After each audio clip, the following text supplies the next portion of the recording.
Hey there, Kathy Olson here of Love Inspired, love-inspired.com, and we're continuing our series on how to plan your website design.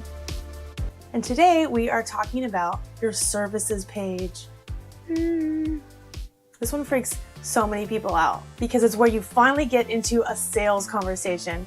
This will detail your packages, how people can work with you, and sometimes how much you cost, which really freaks people out. But remember, we are just connecting the dots with the problems they have and the way that we can serve them.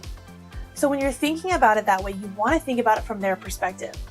And if you've missed any of the other videos in the series, make sure you watch those before this one because we really go into depth about our whole plan and kind of how all these pieces fit together. So on your services page, remember, you are comparison shopping for them.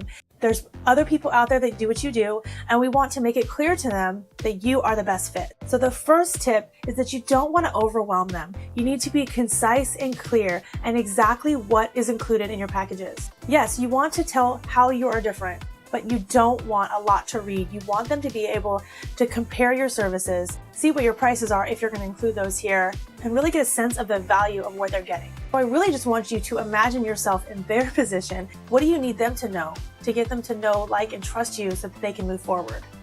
And my second tip is all about value and return on investment. They need to know that their money is well spent, that they're going to get something amazing from it. Make sure you explain all of the deliverables, everything that's included, and maybe even everything that's not included. If your package is very specific about what it doesn't include, make sure that that's clear there too.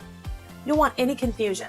And when you're thinking about returning on their investment, think of all of those obstacles that might come up when they're deciding to spend the money or hire you or whatever those things are, and actually speak to those things.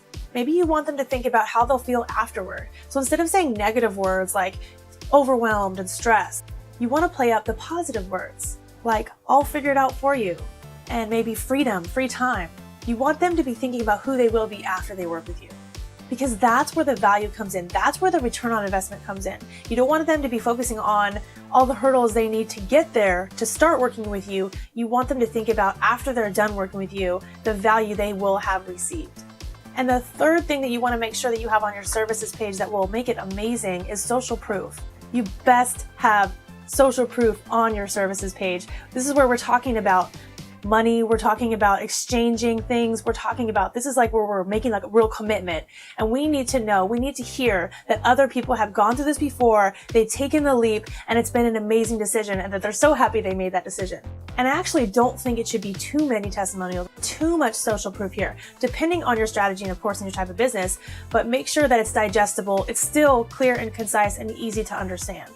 So I have a free download for you. Make sure you go grab it. Go to lovinst.co/roadmap, and you're going to see a breakdown of all the different pages for the different types of websites and the strategies and what should be on each page to create an amazing website.